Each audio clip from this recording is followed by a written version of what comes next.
네, 여러분, 이제 주주총회로 들어가죠. 이제 회사의 기관입니다. 자본금 20억 원의 비상장사인 A회사의 이사 갑은 개인적인 용도로 B은행으로부터 1,000만 원을 차입하였는데, 뭐 여기까지 문제가 안 되죠. 뭐 자기가 돈 빌렸는데, 뭐 필요해서요. A회사는 이사의 결의를 거치지 않고 B 갑의 채무에 대해서 연대보증을 하였다. 문제는 회사가 연대보증을 했다는 거는 사실상 채무를 부담하게 되는 거니까 회사한테 불리하잖아요. 그러니까 이 A 회사와 연대보증 계약을 체결했다면 B 은행과 계약을 체결한 거죠. 그러니까 이사가 당사자가 아니잖아요. 당사자가 아닌데 그러니까 제3자 거래를 했지만 결국은 회사한테는 불리하고 그죠? 불리하고 이사한테는 유리한 계약이 되는 거잖아요. 이것도 자기 거래죠. 그죠? 이런 것들을 우리가 당사자 아닌데 회사한테 불리한 거 간접적 자기거래라고 부릅니다. 자, 이후 갑이 변제하지 않자 B은행은 연대보증인 A회사에게 변제를 요구했겠지만 이사의 승인을 거치지 않았으니까 상대적 무효설에 따라서죠. 그죠? 해결을 해야 되는데 문제는 결의가 없었더라도 만약 모든 주주가 사전에 이게 중요한 겁니다. 모든 주주가 사전에 동의했다면 이건 유효한 자기거래가 돼요. 유효한 자기거래가 된다면 회사가 책임을 져야 되죠, 이거는. 자, 이사의 권한도 주주총회 권한으로 할 수 있습니다. 이거 최고 기관이니까. 물론 이제 뭐 안 되는 것도 있죠. 양도 승인 이런 것들은 안 됩니다. 334번 보겠습니다. 자, 이사와 회사 사이의 이익 상반 거래. 물론 여기에 간접적 자기 거래도 들어가는 거죠.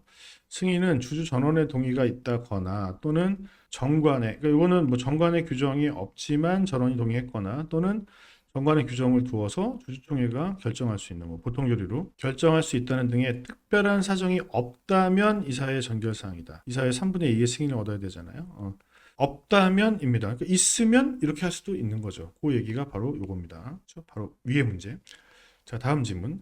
자본금 20억 원인 비상장사에서 소집 통지서에는 원칙적으로 회의 목적 사항을 기재해야 되나? 우리가 소위 의제라고 말하는 거 이거 적어야 되죠. 근데 이사회 소집 통지는 기재하지 않아도 됩니다. 않아도 된다는 얘기는 이걸 알리지 않았어도 하자가 안 된다는 거예요. 그래서 사례형 문제 이런 것들을 물어본다면 이사회 결의의 소집 절차를 쓰고 절차에 하자가 있을 때에 어떤 소송을 제기할 수 있느냐. 무효 확인이죠. 무효 소송을 제기할 수 있는데 이런 경우는 알리지 않아도 되기 때문에 하자가 안 된다는 얘기를 써야 되는 거예요. 그렇죠? 그냥 뭐 아무 일도 없는데 이거 써야 되나? 그렇게 생각하지 마시고 원칙을 일반론을 쭉 쓰시고 검토해 보니까 괜찮다. 이렇게 얘기를 하셔야 되는 겁니다. 자, 그다음 문제로 넘어가겠습니다. 자, 소수주로서 총회 소집 허가 뭐 3%겠죠? 얘네들은 소집 허가를 받은 경우 어디로부터? 법원으로부터 받은 경우 상당한 기간 내에 내가 바로 소집할 수 있는 게 아니라 법원의 허가를 받아야 되잖아요. 소수주라고 하더라도 그때 소집 허가권이 내가 한 번 시도할 수 있는 일트할 수 있는 기회가 있다. 그쵸? 있긴 있는데 계속 가지고 있을 수는 없어요. 상당한 기간 내에 소집을 해야 합니다. 만약에 뭐 상당 기간은 이제 상황에 따라 달라지겠지만 안 했어. 그러면 권한을 상실하는 것이 맞습니다. 이것도 매우 중요하고요. 자, 창업 동아리에서 만난 갑과을 2인은 2,500씩 출자해서 자본금이 5천만 원 회사를 발기 설립하였다. 발기인들이 모두 주식을 인수했으니까요. 얘네 둘이 동의하기만 하면 그쵸? 그러면은 주주 전원의 동의가 되는 거죠. 그러면 소집 절차 없이 이게 중요한 거잖아요. 소집 절차 없이 개최할 수 있습니다. 그쵸? 그리고 모두 가능합니까? 소집 절차를 생략하는 것도 되고 서면 결의로 대체하는 것도 되고. 자, 그 다음 338번 보겠습니다. 주식회사의 임시주주총회가 법령 및 정관상 요구되는 이사의 결의 및 소집 절차 없이 이루어졌다고 하더라도 임시총회가 그렇다고 하더라도 그럼 문제죠 사실은 이것도 있어야 되고 소집 절차라는 게 대표이사를 통한 소집 통지 같은 걸 말하는 거예요. 그렇죠? 근데 이게 없었다고 하더라도 주주 전원이 참석해서 개최하는데 동의하고 아무런 이유 없이 만장일치로 결의가 이루어졌다면 이걸 우리가 뭐라고 부릅니까? 전원 출석 청회라고 부르고 이거는 완전히 유효한 적법한 하자가 없는 결의가 되는 것이죠. 그렇죠? 자, 339번 보겠습니다. 갑은 호텔 관광업을 영위하는 주식회사 A의 주식 10%를 소유한 주주이고 얘가 가지고 있는 거죠. A는 무의결권 주식을 발행한 바는 없고 얘가 상장사인 경우 보유기간 이게 중요한 표현입니다. 6개월에 미치지 않는 주주 갑은 10%니까 3% 이상이잖아요. 그러면 주총 소집청권을 행사할 수 있다. 그러니까 3개월만 가지고 있어도 가능한 거죠. 원래 이 상장사의 소수 주주권은 뭐 굉장히 지분이 뚝 낮아져 있잖아요. 뭐 1000분의 10, 막 그런 다음에 다만 6개월간 보유하고 있어야 된다. 이런 얘기들이 있어요. 근데 이게 상장사에만 적용되는 특별한 규정이죠. 근데 특별 규정이 3%만 가지고 있는 애가 할 수 있다. 이때는 일반 규정은 기간에 대한 얘기가 없잖아요. 이걸 배제하는 거냐? 그게 아니라고 보고 있죠. 법원은. 그리고 명문의 규정도 마찬가지고 명문의 규정이 있기 전에도. 그렇기 때문에 3% 이상이라는 일반 규정의 요건을 충족하고 있으면은 보유기간은 전혀 문제가 없기 때문에 제한이 없죠. 3% 이상일 때는 보유기간을 묻지 않는단 말이에요. 자, 그다음 갑 주식회사의 주주 1등이 현재 재직 중인 이사 외에 2명의 이사 추가 선임을 목적사항으로 할 것을 제안하는데, 자, 의제 제안을 한 거죠. 의제 제안. 그러니까 의제도 제안할 수가 있고 의안도 제안할 수가 있는데 선임이라는 걸 얘기했단 말이에요. 그렇죠? 의안 제안은 누가 후보가 될 것인지 이거에 대한 제안이란 말이에요. 근데 얘는 의제 제안을 했죠.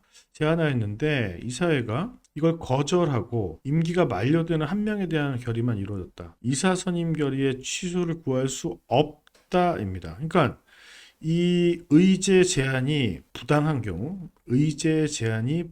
경우에 결의 취소는 안 되고 얘네가 법령에 위반한 행위를 했으니까 손배 청구 등은 가능할 거예요. 그런데 이제 문제는 뭐냐면 의안을 부당 거절한 경우 내가 누구를 후보로 넣고자 했는데 이걸 안 받아줬다. 거절이 부당하다. 그러면 요거는 취소 소송의 대상이 된다. 양자를 부당 거절했을 때 결과가 달라요. 구제수단이. 이걸 꼭 기억하셔야 되고. 얘도 잘 나오는데요. 상장사의 경우 임기 중에 있는 임원, 뭐 이사 등의 해임에 관한 사항을 제한하는 경우에는 거절할 수 있다. 이거는 상장사에만 적용되는 얘기라는 것을 꼭 기억해 두셔야 되겠습니다. 상장사 얘기예요, 이거. 다음 문제로 넘어가죠.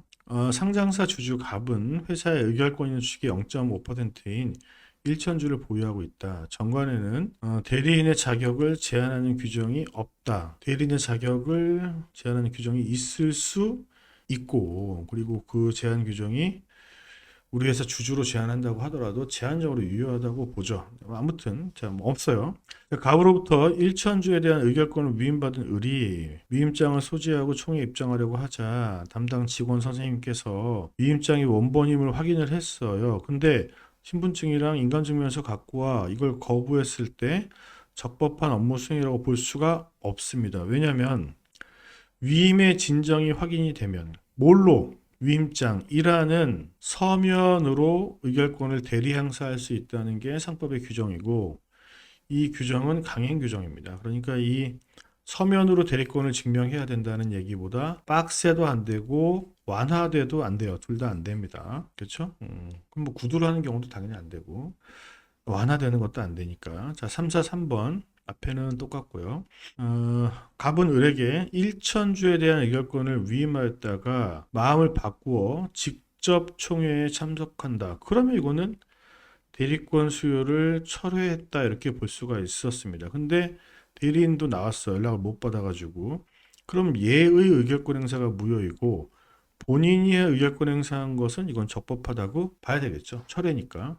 철회할 수 있지 뭐, 그지? 자, 3, 4, 4번 보겠습니다. 갑이 05년 8월 3일 7년간 주주권 및 경영권을 포기하고 매매와 양도 등을 하지 아니하며 을에게 정관에 따라 주주로서 의결권 행사 권한을 위임하기로 약정했다. 뭐 할 수 있는데 이 장기간 동안에 포괄적 위임을 할 수 있느냐? 가능합니다. 장기간 동안에 포괄적 위임을 할 수가 있느냐? 할 수 있는데 자, 이에 따라 을이 의결권을 대리할 수 있게 되었어도 갑이 의결권을 직접 행사할 수 있느냐? 물론입니다. 얘가 포기했다라는 워딩을 쓴다 그래서 주주의 지위를 상실하는 것이 아니에요. 그런 의사표시만으로 주주의 지위는 상실되지 않습니다. 양도나 뭐 소각이나 이런 걸로 없어지는 것이지 나 안 해. 예, 그걸로 사라지진 않는다.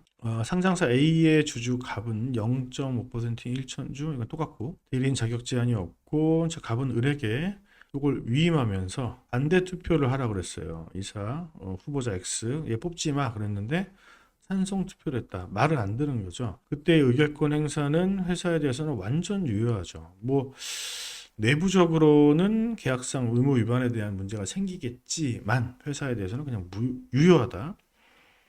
앞에는 똑같고요. 자, 갑으로부터 의결권을 위임받은 을 이렇게 받았겠죠. 근데 얘가 못 가게 되니까 얘한테 또 위임을 한 겁니다. 그러니까 복대리를 한 거죠. 복대리 가능하냐? 네, 물론 가능합니다. 이것도. 무효 처리했다고요? 그럼 요거는 주주총회의 결의 하자가 생겨나게 되는 것입니다. 정당하지 않다. 맞는 지문이고요. 자, 앞부분은 똑같고 용역업체 900명에게 각각 한 주씩 그럼 900명이 들어왔겠죠? 자기도 900명과 함께 참석하려고 했다. 그럼 이거는 총회 결의를 방해, 질서를 훼손할 목적이잖아요. 그런 경우 회사의 거부는 완전 적법합니다. 자, 이 경우 이 참석하려고 한 목적이 총회 결의 실력으로 저지하려는 것이라면 회사 조치는 정당하고 따라서 얘가 의결권 행사하지 못했다고 하더라도 결의의 하자는 없고 유효한 결의가 된다. 이걸 기억해 두시면 될 것 같습니다. 자, 3, 4, 8번 20억 원인 비상장사 정관이 정한 바에 따라 정관 매우 중요하고요. 출석 안 하고 서면에 의해서 의결권을 행사할 수 있지만 물론입니다. 지금 보셨던 서면 결의가 가능하려면 정관의 근거 규정이 필요합니다. 근데 이사 결의에 대해서는 서면 결의의 의결권 행사를 인정하는 규정을 두고 있지 않다. 네, 그렇죠. 이 이사회 결의는 회의를 하는 것을 전제로 하고 있기 때문에 서면 결의도 안 되고 대리인 보내는 것도 안 됩니다. 다만 영상 아니죠. 전화 회의는 가능합니다. 전화 회의는 3, 4, 9번 회사는 정관의 규정이 없어도 이사회의 결의만으로 인행을 결정하면 인행가 중요합니다. 이거 이사회 결의로 출석하지 아니하고 전자적 방법으로 그러니까 전자 투표를 말하는 겁니다. 정할 수 있죠. 얘랑 비교하셔야 돼요. 아까 봤던 서면 투표. 제가 서면 결의라고 했나요? 서면 투표입니다. 서면 투표. 서면 결의라는 단어는 좀 헷갈릴까봐. 아까 서면 결의는 아무도 안 나오고 전부 다 이제 서면으로 결정을 하는 아까 전원동이 있어야만 가능했던 그 얘기고요. 서면 투표는 못 나오시는 분은 이렇게 하시던가요? 그거는 정관 규정이 필요합니다. 유사해 보이지만 전자 투표는 이사의 결의만으로 할 수 있다는 게 특징입니다. 자, 그 다음 질문 보겠습니다. 467조 2에 위반해서 이익을 공유한 경우, 자, 이익 공유는 뭐와 관련해서 줘야 돼요? 이익을? 그렇죠. 주주권 행사와 관련해서 줘야 되는데 이걸 준 경우 이익을 공유하는 증여하는 법적 효과도 당연히 무효입니다. 그러니까 부당이득 반환에 문제가 생길 텐데 주주권 행사와 관련해서 준 거니까 이익 공유를 받아서 한 주주권 행사 이것도 위법합니다. 그러니까 결의 방법상의 하자가 되고 다른 하자가 없다면 결의 취소 소송의 대상이 될 것으로 보여지죠. 자, 그 다음 351번 보겠습니다. 467조 2 위반해서 이익을 공유한 경우 주주권 행사 관련된 것이어야 하므로 그렇죠. 우리가 알고 있는 주주권 행사의 두 가지 분류는 자익권과 공익권이란 말이에요. 이 자익권과 공익권은 전부 다 어디 있습니까? 법률에 정해져 있는 거죠. 그러니까 그것과 관련해서 돈을 주거나 했었어야 되는 것이지 이 상법상 권리가 아닌 계약상의 권리. 케이스에서는 이거였나요? 이거? 임원 후보를 추천할 수 있는 권리였는데 후보 추천권. 이 후보 추천권을 행사하지 않기로 하는 않는 대신에 돈을 줄게요. 이런 거였거든요. 근데 이거는 계약상의 권리이기 때문에 뭡니까, 여러분? 법에서 안 된다고 말하는 가행규정 위반이라고 말하는 이익공유에 해당하지 않습니다. 자, 352번. 얘도 시험 굉장히 잘 나오는데 불통일 행사가 3일 전이라는 시한보다 늦게 도착했다. 법에 이런 기간 있잖아요. 3일 전이라는. 근데 이거보다 늦게 도착했다. 그럼 절차적으로 문제가 있는 거 아니냐. 근데 회사가 지장이 없어요. 괜찮은데? 그래서 이걸 받아들이기로 하고 의결권을 행사했다면 이 의결권 불통일 행사를 위법하다고 볼 수 없습니다. 이걸 3일이라는 기간을 두는 이유는 회사의 입장을 고려한 것인데 회사가 이걸 받아들이기로 했다면 이거는 위법한 불통일 행사라고 보지 않습니다.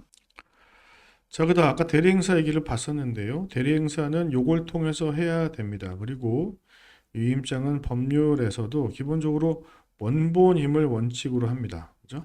다만 특별한 사정이 없는 한 사본은 해당하지 않는다. 중요한 단어는 요거죠, 요거. 특별한 사정이 있으면 괜찮냐? 그렇습니다. 사본이라고 하더라도 위임의 진정이 입증되면 요거는 의결권 행사를 보장해줘야 돼요. 자, 대리인의 자격을 우리에서 주주로만 제한하는 규정이 있다고 하더라도, 그렇죠. 이 정관상 규정입니다. 정관 규정이 있다고 하더라도, 주주인 국가, 그러니까 국가가 주주이거나 얘가 주주이거나 법인이 주주예요, 법인. 이런 경우에는 정관상 이런 규정이 있다고 하더라도 얘네가 직접 못 나오니까 이 회사 소속 직원이 와야 될 거 아니야. 근데 얘가 주주가 아니야. 근데 얘가 의결권 행사했어. 얘도 대리인인데 주주가 아니잖아? 그럼 이 정관 규정에 걸리는 거 아니냐? 그렇지 않다. 이런 경우에는 적용되지 않는 것으로 맞는 것을 전제로 이 정관 규정을 제한적으로 유효하다고 보는 것입니다. 전면적으로 유효하다고 보는 것이 아니라 그것은 허용되어야 하고, 예, 물론입니다. 그분들이 주주가 아니라고 하더라도 이걸 위반했다고 하더라도 무효인 의결권 대리행사라고 할 수는 없다. 맞는 얘기. 자, 대리권을 증명하는 서면이라고 하는 것은 위임장을 말하는 것이 맞죠? 회사가 이런 것들을 요구하는 것은 서류 등을 지참하지 아니하였다고 하더라도 요구한다고 하더라도 이걸 안 갖고 왔어요. 근데 얘가 다른 방법으로 위임장의 진정을 입증할 수 있다면 이 표현이 중요한 거죠. 아까 사본도 마찬가지고 위임의 진정이 입증된다면 대리권을 부정할 수 없다는 게 가장 중요한 키워드예요. 그러니까 회사가 아무리 위임장이 원본이 원칙이야 라고 하지만 사본을 갖고 왔어요. 근데 위임했다는 게 충분히 입증이 됐어요. 근데 단순히 사본이라는 이유만으로 의결권 행사를 거부해서는 안 된다. 그렇게 보시면 되겠습니다. 자, 여기까지 이번 영상으로 보고 356번부터는 다음 영상으로 설명을 드리도록 하겠습니다. 감사합니다.